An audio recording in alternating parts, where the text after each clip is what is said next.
Hoje tirada da carta de São Paulo aos Romanos, capítulo 8, versículos de 14 a 17. Carta de São Paulo aos Romanos, capítulo 8, versículos de 14 a 17. Todos os que são guiados pelo Espírito de Deus são filhos de Deus.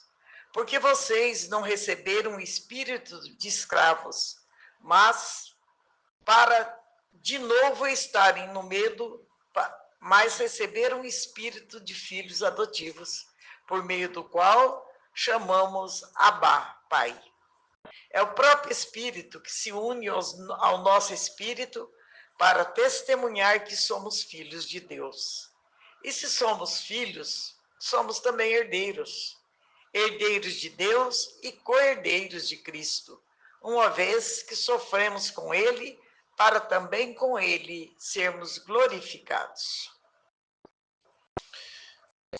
Palavra do Senhor, graças a Deus. Olha, você que está grifando comigo aí a palavra de Deus, eu convido você a grifar aí bem bonitinho.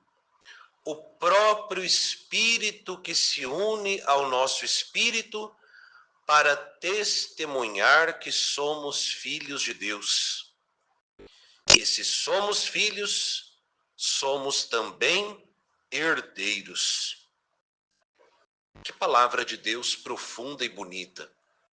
Tirada justamente da carta de São Paulo aos Romanos, que é o livro da Bíblia que esse ano a CNBB, a Conferência Nacional dos Bispos do Brasil, pede que a gente estude e medite no mês de setembro, a carta de São Paulo aos Romanos, sobretudo por conta aí do Ano Santo, o Jubileu, Peregrinos de Esperança.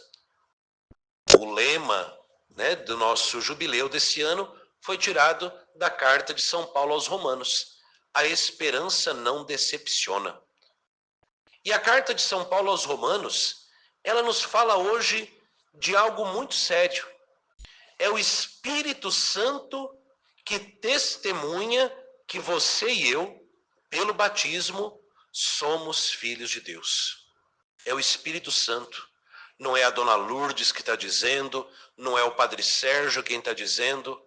É o Espírito Santo derramado nos nossos corações, naquele dia feliz e bendito do nosso batismo, que testemunha: este homem, esta mulher, pelo batismo, é realmente filho e filha de Deus. O mesmo Espírito Santo que pairou sobre Jesus no dia do batismo dele, em forma de pomba, é aquele Espírito Santo que desceu ali, naquele dia do seu batismo, e transformou a sua vida de maneira profunda para toda a eternidade. Guarde bem, meu irmão, minha irmã. Aquilo que o Espírito Santo toca, ele toca e marca para toda a eternidade. Aquilo que o Espírito Santo toca e marca, ele toca e marca por toda a eternidade. Por isso que o sacramento do batismo é um daqueles sacramentos que nós chamamos de imprimir caráter. Ou seja, não existe 2, 3, 10 batismos. É um só. Uma só fé, um só Salvador, um só Senhor, um só batismo. Porque uma vez batizado, seja você criança, jovem, adulto, idoso, uma vez batizado, você é filho bem amado de Deus para sempre. O batismo, pela graça do Espírito Santo, imprimiu na nossa alma este caráter. E quem testemunha isso é justamente o próprio Deus, o Espírito Santo, terceira pessoa da Santíssima Trindade. E se somos filhos, somos também herdeiros. Se somos filhos, somos herdeiros. Eu lembro quando eu era criança, tinha uma musiquinha do Padre Zezinho para criança que dizia assim, Jesus me deu um reino, o reino de Deus é meu. Isso é verdade. O reino de Deus, pelo batismo, também é meu. Eu posso perdê-lo por minha própria culpa, mas que Deus me deu como herança, deu. Eu posso perder a herança do reino de Deus? Infelizmente posso.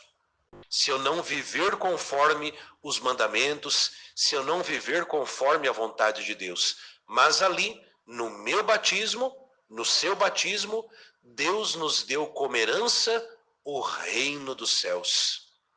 Que graça!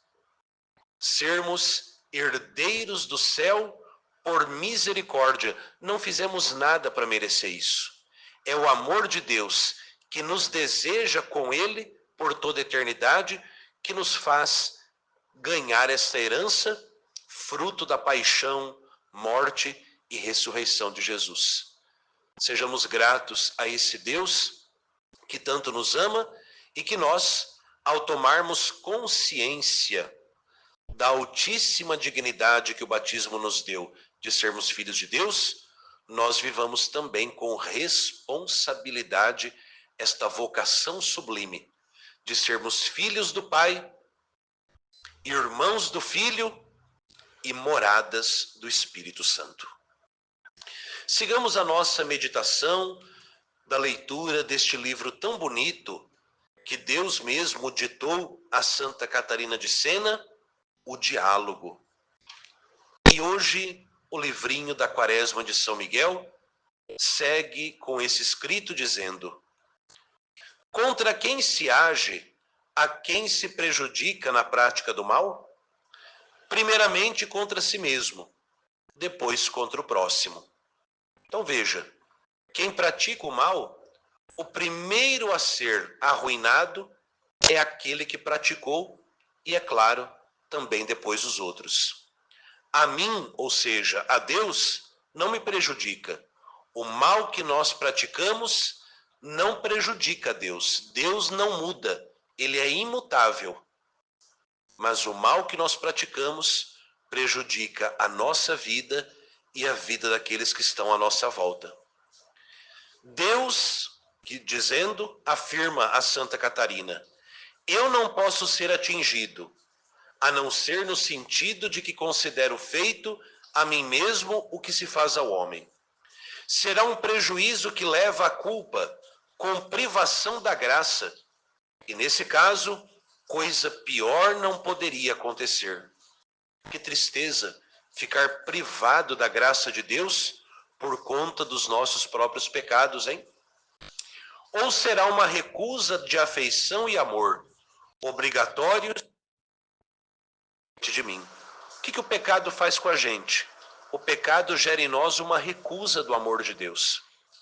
Aproveitando a chuva que cai aqui em Havaiandava, é como se a gente estivesse andando pela chuva, mas dentro de um carro.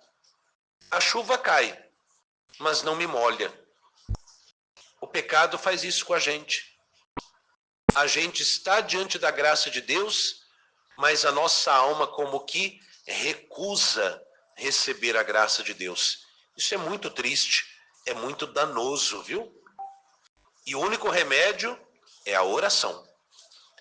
Tudo isso é auxílio de ordem geral, porque é devido aos homens em comum. O auxílio de ordem pessoal consiste na colaboração prestada às pessoas com quem convivemos, pois existe a obrigação aos homens de se ajudarem mutuamente com bons conselhos, ensinamentos, bons exemplos e qualquer outra obra boa de que se necessite. Então é nossa missão colaborar com os outros. É nossa missão colaborar não apenas com a nossa santificação, mas também trabalharmos pela santificação dos demais. O bom conselho há de ser desinteressado, como se fosse dado a si mesmo, sem segundas intenções egoístas. Então, quando a gente aconselha alguém, é para aconselhar de acordo com o querer de Deus e não o nosso. Seria a mesma coisa que eu falar para a Dona Lourdes: Dona Lourdes, a senhora quer um conselho? E ela me diz: quero, padre. Olha, eu aconselho a senhora a fazer um lanche bem gostoso e trazer para mim e para a Dona Vera. Olha que coisa mais egoísta. Eu estou aconselhando a Dona Lourdes a fazer algo em benefício meu. Não, Dona Lourdes, quer um conselho? Procure a oração, procure alguém que a senhora possa desabafar. Está caindo demais nesse vício? Procura com mais frequência o sacramento da confissão. Não é? A gente não pode manipular os nossos conselhos. Por isso que sempre que alguém vem procurar conselho com o padre, por exemplo, na confissão, na direção espiritual, a gente pede o auxílio do Espírito Santo e, na dúvida, a gente consulta o Catecismo da Igreja Católica, a Sagrada Escritura, para orientar segundo o querer de Deus, segundo a verdade da doutrina da Igreja. Quem não me ama, ou seja, quem não ama a Deus, certamente não agirá convenientemente e prejudicará os demais. Pode grifar isso. Quem não ama a Deus, prejudica os outros. Quem não ama a Deus, prejudica os outros. É claro. Deus é amor, meu irmão, minha irmã. Sagrada Escritura diz isso com todas as letras e palavras. Deus é amor. Eu só posso amar e fazer o bem aos outros na medida em que eu recebo esse amor. E como é que eu recebo o amor de Deus? Amando a Deus. Coloquemos bem isso diante dos nossos olhos, diante da nossa consciência e diante do nosso coração. Quem por primeiro não ama a Deus, jamais amará os outros do jeito certo. Papa Leão XIV escreveu um telegrama para os bispos da Conferência Eclesial Amazônica, alertando dos perigos também de adorar a criação. O Papa recorda, a criação não está para ser adorada. Nós não somos panteístas que adoramos a planta, adoramos os animais. Não. A criação está para ser cuidada como obra de Deus. A Deus nós adoramos e a criação nós cuidamos. A criação não é um fim em si mesmo. A criação é obra de Deus para o nosso bem, para que através das coisas criadas nós cheguemos a Deus, que é o único Senhor do universo. Então, quem por primeiro não ama a Deus, não vai amar nem o ser humano, nem a criação, nem mais nada. Por isso, enraizemos a nossa vida no amor de Deus para podermos amar as pessoas e toda a obra da criação segundo o querer e a vontade de Deus. Quem não me ama, certamente não agirá convenientemente e prejudicará os demais. Nem serão apenas prejuízos por omissão do bem, mas ações más e danos até repetidos. Então que você e eu, meu irmão, minha irmã, por intercessão de Nossa Senhora, por intercessão de São Miguel e hoje, por intercessão de São Bernardo, possamos enraizar a nossa vida no amor a Deus, para que, repletos do amor a Deus, amemos as pessoas e a obra toda da criação, conforme o querer e a vontade de Deus.